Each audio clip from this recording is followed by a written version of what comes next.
It's another Manly Monday, and this Manly Monday, Zelda is with me. Hello, Zelda. We're going to start off with Kitty. Yeah, because this video is probably going to piss a lot of people off. It's sort of a continuation of the stuff I started talking about last week, but I'm going to stick a much more intense pin in it because I think this is important. Many radical feminists would be horrendously offended by the idea that their opinions are an awful lot like the Manosphere. And the Manosphere would likely deny up and down that they have absolutely anything in common with radical feminist thought. But they're both wrong.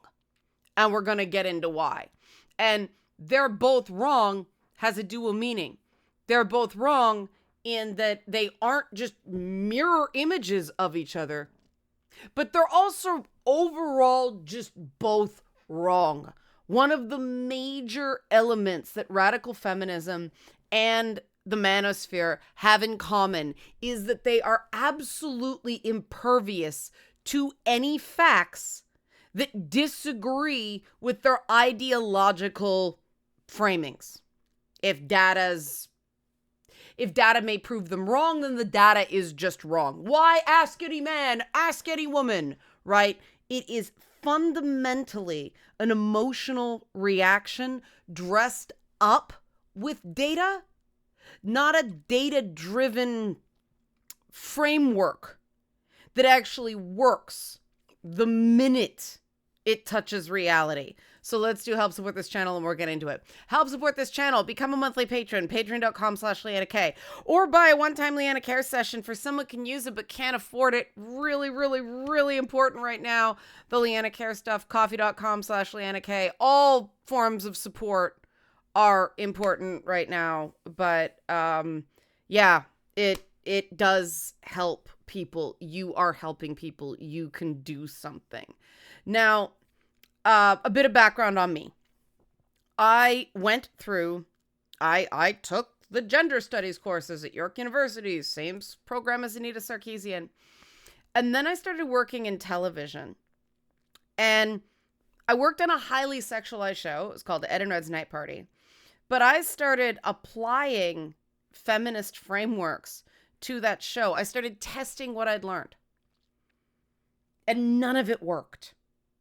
Everything I tried to apply was unpopular with women, for one, but also just didn't get the results that,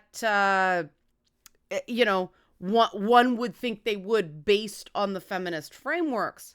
Now, what did work was going back to some of the fundamentals that came. They were considered feminist thought, but were actually developed like objectification models, for instance. That was developed in like philosophy departments and whatnot. And so what worked was allowing the women who were, we had, dancing girls and models and all that stuff on the show, allowing every single one to talk, that worked really well. Adding male dancers didn't work with female audiences. Women didn't want that. They wanted men in other roles, but you can't, that was the first time I learned you can't just flip something and have it 1-to-1. And so counting, female main characters, the main character being the most important female character in the whole thing, well, that's had something of a backfire effect, right? And so I learned that way that, what feminism said was bad for women, but women just didn't agree. But also the things they'd claim that men would reject based on patriarchal power, well, that didn't check out either. The idea that men will reject any woman who is not white, skinny, and traditionally beautiful was absolutely not true. What we found, and we were very popular in the local prison, but that the men who watched the show actually, one, wanted a variety of looks in women and tended to prefer women who were on the bigger side. I'm not talking like morbidly obese. I'm talking not to fat shame. I'm talking about a healthy weight. You know, maybe on the fluffy side. But everything taught was just not so. And what I found was that the reasons that certain things just perpetuated was because nobody dared try to do it differently. Because basically, if you were wrong, you'd get fired. And I'm just freaking neurodivergent enough and nerdy enough to go, no, there's data. Data is the reason we do something. Part of art, part of entertainment, part of anything, part of good, like, intellectual reasoning is experimentation, is risk. So, that was my journey into everything is wrong. And that brought me into gaming, and trying to do proper gender analysis in that space. And it turns out no one was interested in it. Nobody actually wanted things based on data. They wanted stuff based on the comfortable stereotypes that everybody just assumed were true and no one checked. And so, I did Lady Bits. And then I did Boss Fight. And then I moved into men's content, and here we are. And I didn't look at the Manosphere because, well, why? That's not my audience, right? No guy in a Manosphere is gonna watch a woman making videos about men's stuff except for confirmation bias, right? That's not who I'm appealing to, and I just piss those guys off, so it doesn't matter. But the more it started coming up and the more I've seen the Manosphere terminologies and concepts normalizing and centering, the more I'm like, okay, we have to take a look at this. And so the core belief of both the Manosphere and radical feminism is that there is a power imbalance in society based on gender, and the other gender has all the power. And they'll tell you they don't, but they really do. I mean, in radical feminism, that is patriarchy theory. And patriarchy theory, the catch-22 in modern radical feminism is they're still claiming the problem is patriarchy, even though there has been such an erosion there. The people aren't buying it anymore. There's more subtle, more nuanced things at play than just men have the power. It's gender stereotyping and gendered assumptions not based on any actual science that just gets passed down by men and women alike, and nobody checks. So, obviously that's radical feminism. In the Manosphere, it's similar things. Women control dating. The courts favor women. Everything men do, anything men do to each other to harm each other, well, it's just because of that women's control. It's all the bad things men do is because they have to amass resources because they want to mate, and because women control mating, women have all the power, really. It's just a complete flip of radical feminist patriarchy theory, where men have all the resources, men control the resources, so women have no power. the manosphere is going, well, we have to get all these resources because women control mating. It's the same shit. It's the exact same shit. And this crystallized for me because we watched Gentlemen Prefer Blondes on the Discord server. And that movie was made in the 50s before women could have their own bank accounts. That happened in the 1960s in the US, or before women could have their own credit cards. That happened around the 1970s. So it was a screwball comedy that just had Marilyn Monroe as this woman who just wanted to marry a rich guy. She didn't want to marry a guy who was only rich. She wanted to be treated well, but non-rich guys need not apply. And, Jane Russell, is that her name? Anyway, the other woman in the movie, there's a whole scene of her being surrounded by half-naked athletes doing a dance number because she was the one who was, interested in love, meaning thirst. It's a good movie. It's really interesting to go back and see things. But, the whole premise to Marilyn Monroe's character, who is the comic relief, it's that why shouldn't I have these nice things? And if this is the way I have to get it, so be it. But I like these things. Why shouldn't I have them? And when you listen to her, it's like, well, okay, that's totally logical. It's kind of, we'd call it shallow, but it makes sense. And there's, a line of, she says to her fiance, oh, I don't love you for your money. And his rich father is standing right there. I love you for his, right? 1950s. Okay. This was the patriarchy that radical feminism was trying to dismantle. But of course, whenever these two very glamorous women with killer outfits, oh my God, walked into a room, all the men were like, which doesn't necessarily happen in the real world, but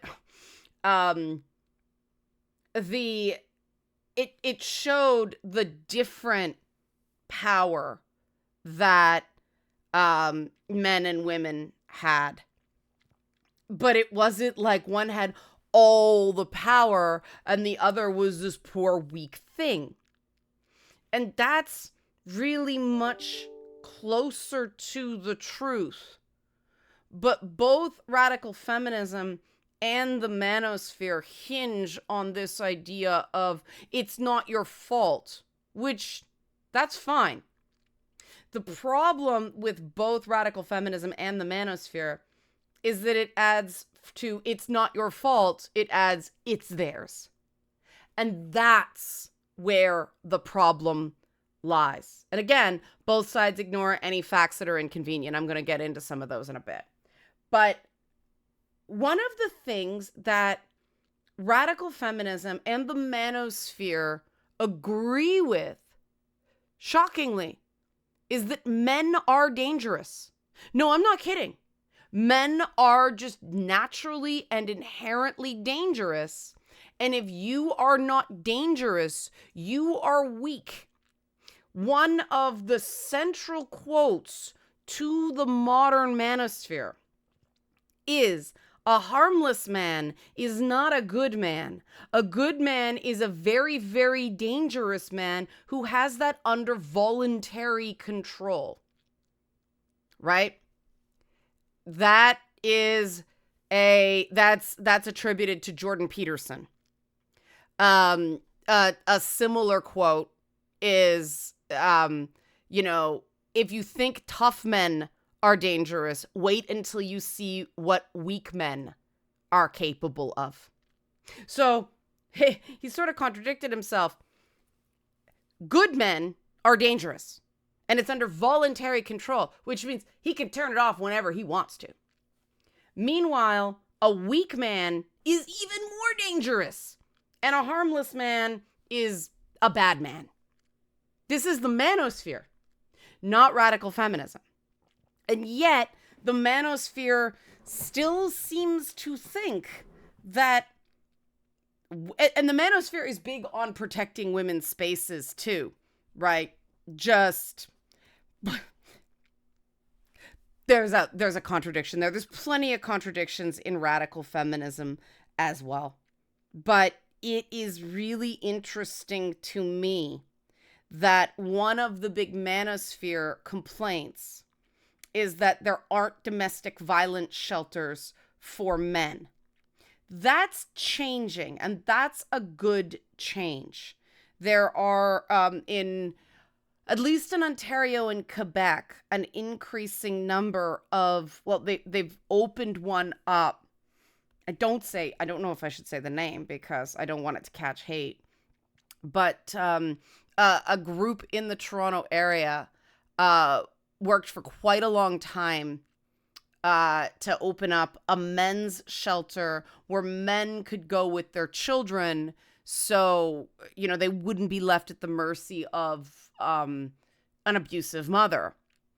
And as somebody who came from a family where my mother left us with an abusive father, and she said, she insists to this day she had to, which isn't true. There were shelters for women to go with their kids back in the 1980s. Not as many, but there were there. I'm really glad that men can escape violent situations with their kids. And these are violent women, to be clear. But I think that, one of the ways the manosphere shoots themselves in the foot is, again, a flip side to this radical feminist problem of, oh, men are dangerous.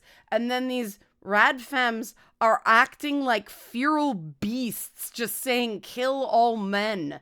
And all this violent imagery and violent metaphors and even committing violence. Meanwhile, the manosphere is going, oh, a good man is a very, very dangerous man who has that under voluntary control. And if you think tough men are dangerous, wait till you see what weak men are capable of. Gee, why aren't there shelters for men? It's just the flip. They're flips of each other.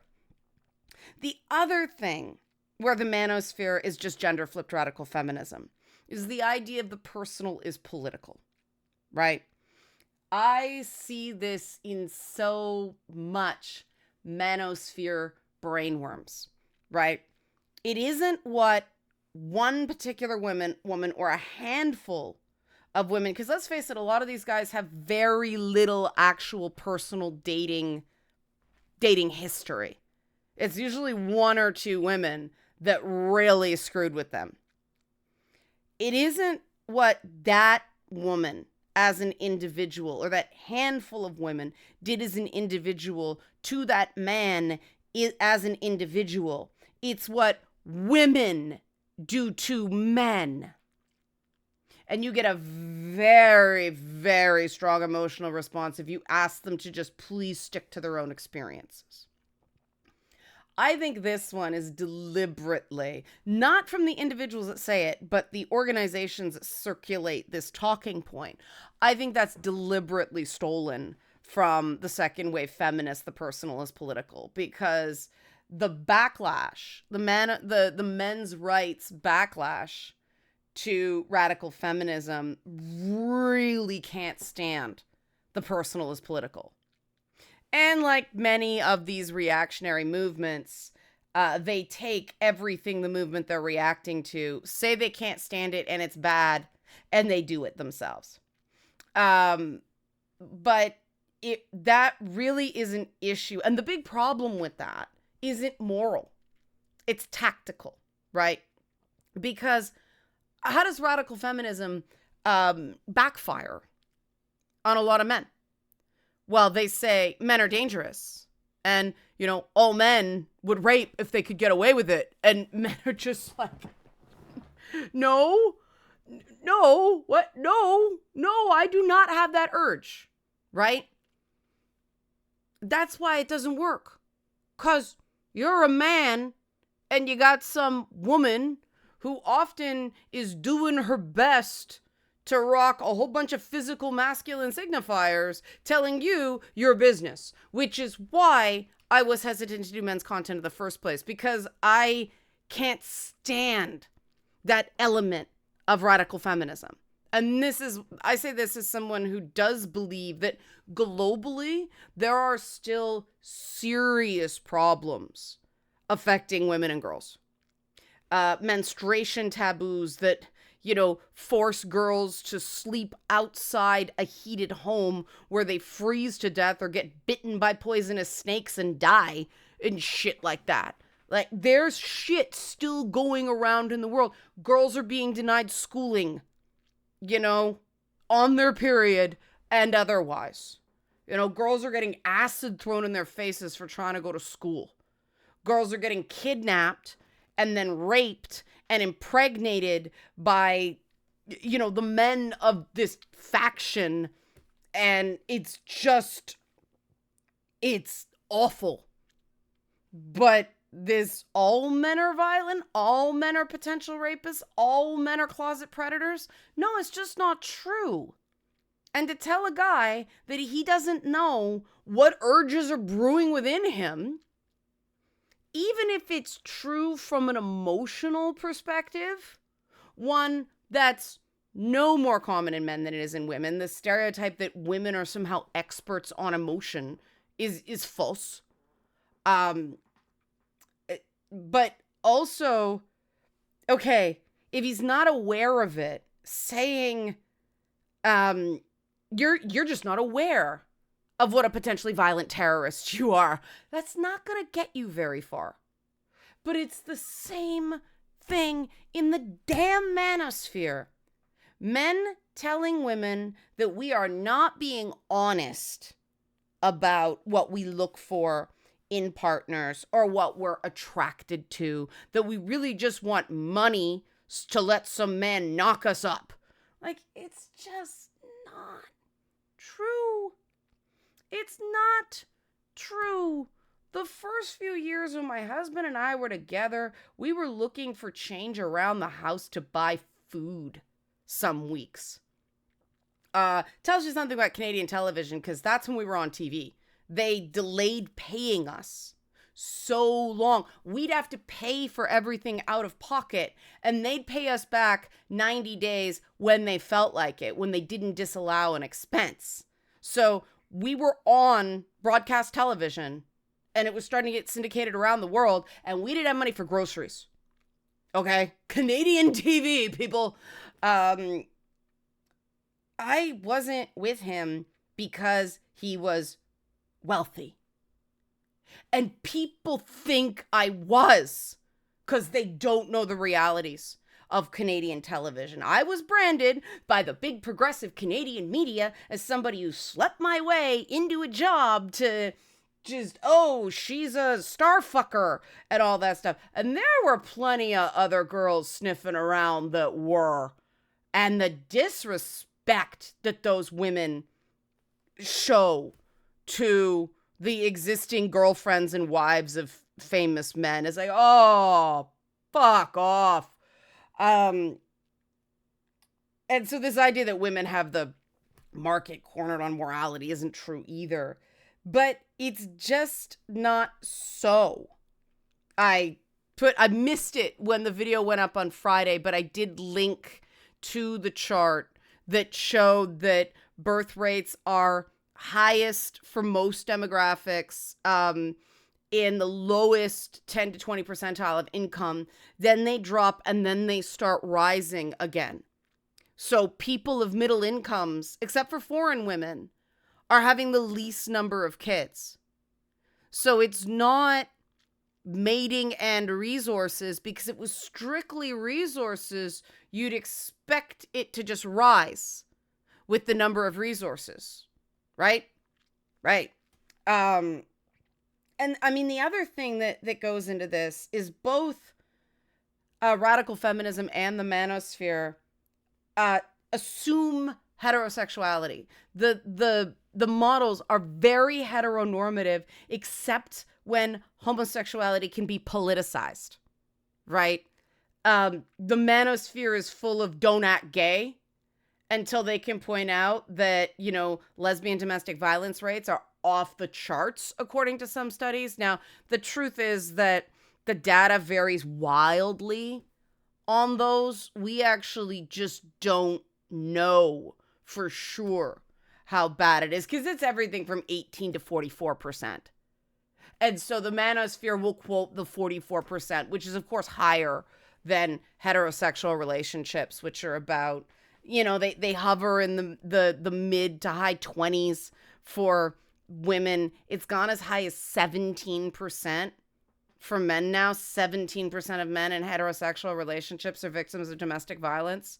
But it's this whole, when you go mating and resources, then you are doing a heteronormative paradigm. And plenty of people fall in love and build lives together and don't have children, or, adopt, or all these other things. There is a lot more to human beings than mating and resources. And this may seem like, oh, you just don't like the word. That's not true.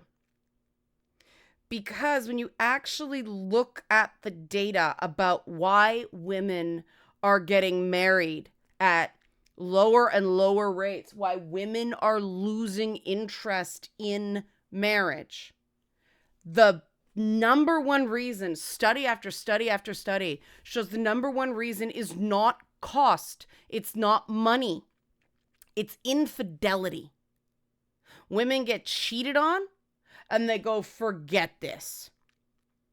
And, that tends to happen in the middle income pack, right? Because it's like, no, that hurt. I don't want to go through that. Whereas women who marry very rich men, this is unpopular, but there's a certain understanding among a certain class of women of, he's going to cheat, so make sure it's a good prenup. It's different when you get into the very, very, very wealthy. But that's, we'll be generous and say 5% of the population. Regular women around the world, infidelity is the big reason they don't get married or remarried. Another major reason is instability, not a lack of money, instability. And you Manosphere leading types are not going to believe this. So I will link an article from a marriage counselor that is just one example of what's going on with women. But that women are lonelier in committed relationships than outside of them. That's what they're reporting, that women who have husbands are lonely. We have seen again and again and again that men's overall health nosedives with divorce. Women's does not. If anything, single women are healthier and live longer. This is just the data. We can speculate on why, but this is not nefarious women trying to control men. Quite the opposite. Women, they get married, they feel a loss of autonomy, they feel a loss of stability. They still do more housework than men, because men's mothers don't teach them how to do it and go, that's girls' work, right? Who would do that? Who would go right back into that? People live with a guy, see that it's like that at the beginning. They're like, nope, I am never doing this. And not all guys, obviously.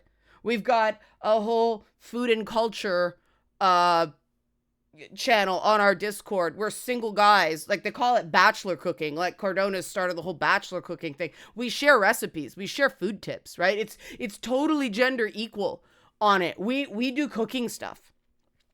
So it is improving. Some guys do it. And a guy who cooks, a guy who cleans, my stepbrother, my stepsister's brother, he cleaned and he cooked, and all the older women of the family were all, whoa, right? Now, there's a final point. Well, two final points, actually, that the manosphere is just radical feminism gender flipped. There is a quote in radical feminism, a belief that men dominate women not so much for material benefits as for the ego satisfaction intrinsic in domination, and for all the mating and resources language. When you actually talk to these guys indoctrinated in the manosphere, there is this idea that women, on the whole, enjoy, they get off on rejecting and humiliating men. And some do. I'm not gonna lie. And guess what? The more makeup she's wearing, boys, the more likely she's probably going to like that. And if you don't think that all that makeup and those shoes and that hair and that boob job and that nose job and all those injectables, if you don't think that's expensive as shit, you're wrong. Women like that have already amassed resources. They've just shoved them in their own body and they're wearing them. Looking like that is expensive. So if you're calling every woman that doesn't look like an Instagram model ugly, you are gonna end up with, if you end up with anybody, precisely the type of woman that you fear. And so the idea that one gender is just out to get the other gender, it's not true. It's not true. And how can I say this with certainty? Well, one, data. But also, I mean, the reasons men cheat that's another video. But it's not just because they like to humiliate women. It's often, insecurity and being having one's self-image too tied to the idea of sexual prowess, of fucking, mating. It's this really, really sad, fear-driven battle with the self, and how we push boys to express all emotion, all emotional connection through fucking. I want to fuck. This guy fucks. Going, no, I want a committed relationship based on companionship and love and tenderness. What are you, gay? Right? This is being done to men. And it's being done to men by some women who complain that they don't like it. But I see feminist Twitter, they're like, we should really topple the hegemonic patriarchal hierarchy, you limp dick incel.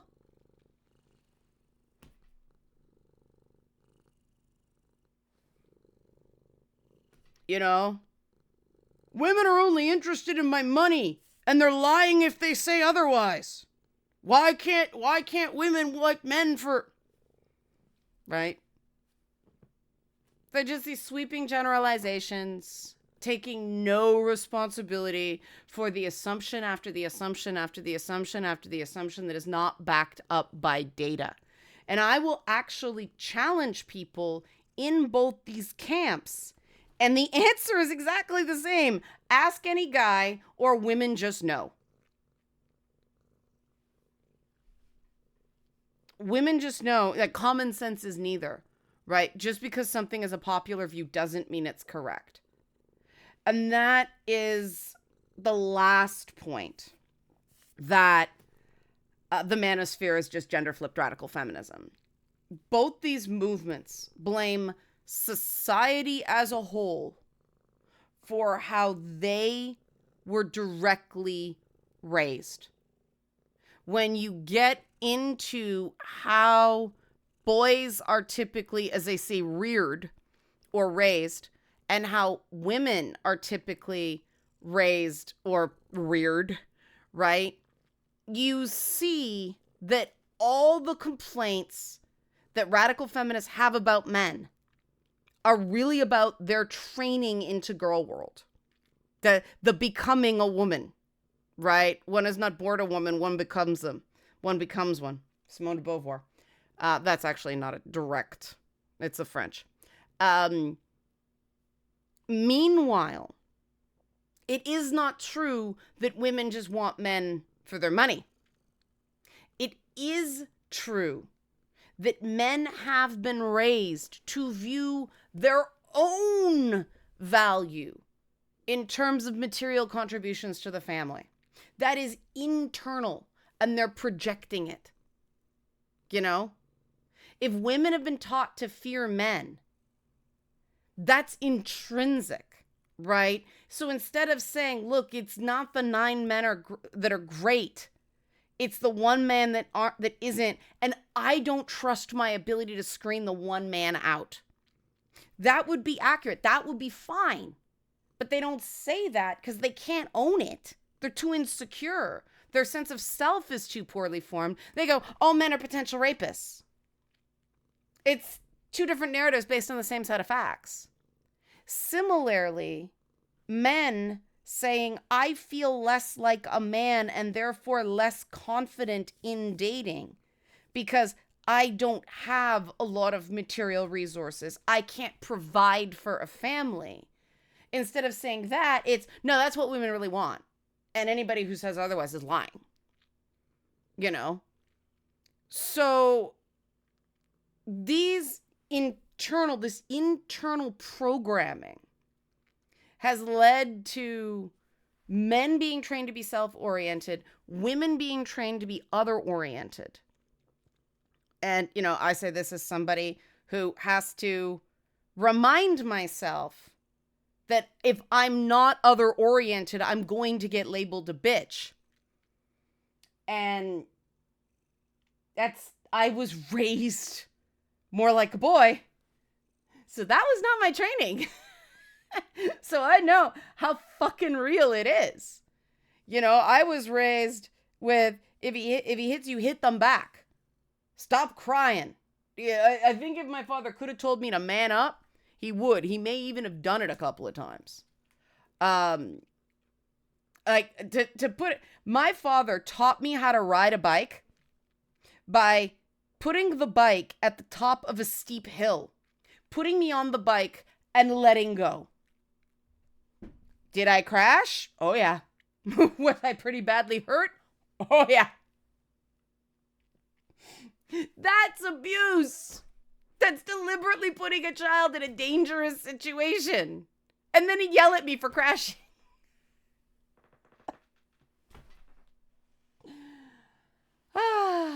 Right? The 80s, man. The 80s.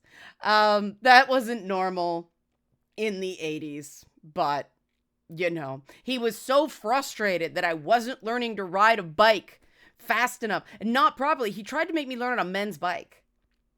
And so I had to learn, before I even knew the basics of pedaling, how to get on a men's bike that was too big for me. Why wasn't the kid learning? Right? The other thing that they have found is fact is the different relationships to empathy and kindness. And this thing I said on the Discord was actually the reason I decided to do this video, because we're talking about that stuff. And I said, like, look, this idea that it's demanded of women to be kind. That means that a lot of the times women aren't actually being kind. They're just complying. Because to me, kindness is a conscious act. But that's not a lot of women's relationship to empathy. The relationship, what you're taught is you have to totally care about the other person before yourself. And if you're a good enough woman, they will totally care about you before they care about themselves. Which isn't how it fucking works. That's not how boys are raised. Boys are raised, stand up for yourself. Be out for number one. Nobody's going to help you in this world. You have to put yourself first. You have to be competitive. course, the Manosphere blames all that competition to an unhealthy degree among men on women, but it's actually about how boys are raised. And I know a lot of boys don't like the competition, and I don't even know if they're able to consider that, because it is just considered so masculine that, it's the same way girls do not dare say they don't want to be nice. And that's where these horrible women on Instagram are coming from, that they're defying feminine gender norms. They are being bitches when they go, I want a guy with a big dick, and I want him to be rich, and I want him to hit the gym, and all that. These are all things you're not supposed to say. And they don't even mean it. They don't. They're acting out. And guys won't believe it, because what would one woman know who's studied this stuff, but also has spent a lot of time around models and influencers and even porn stars, so has seen firsthand the shit they spew that ain't true for business reasons? What would I know? Right? Well, you can decide for yourself. Help support this channel. Become a monthly patron, patreon.com/LeannaK, or buy a one-time Leanna Care session for someone who can use it but can't afford it, coffee.com/LeannaK. If any of this has made you think that you might want a Leanna Care session to talk through some of this stuff in, a supportive, but also not, I'm not going to lie to you, environment, there's a link to the Leanna Cares form in the description box. Fill it out. I'll get in touch with you. Otherwise, thanks for watching Manly Mondays. Remasculate.